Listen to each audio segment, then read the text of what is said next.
saudara. Saya Roland Saputra melaporkan dari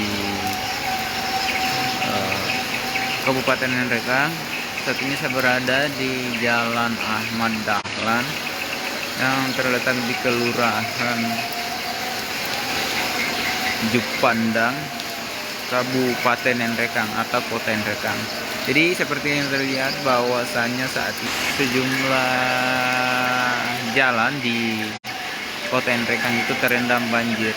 Seperti yang terlihat di depan saya ini. Jadi airnya itu kurang lebih atau setinggi 30 cm ya.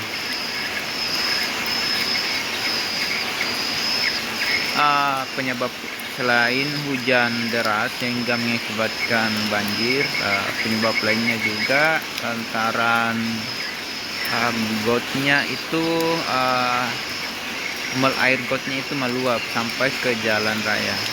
Nah, di sejumlah warga tampak berjaga-jaga, bahkan di jalan ini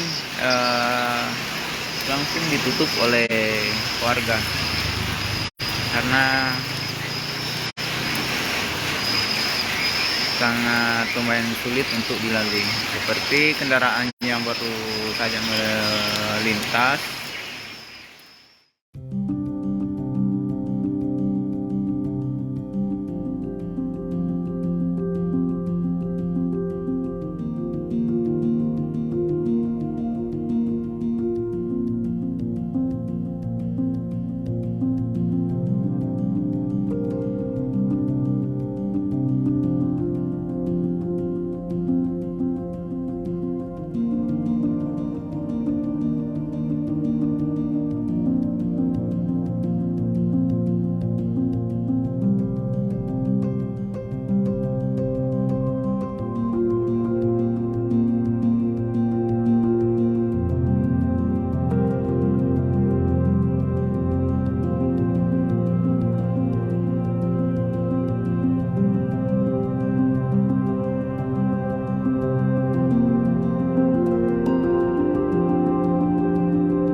Jadi karena di Kabupaten Nrekang itu sering terjadi bencana longsor maupun banjir yang terjadi di Kota Nrekang, maka dari itu Kepala Pelaksana BPBD Arsil Bagenda mengimbau kepada masyarakat khusus di Kabupaten Nrekang untuk kiranya selalu waspada dengan kondisi cuaca saat ini.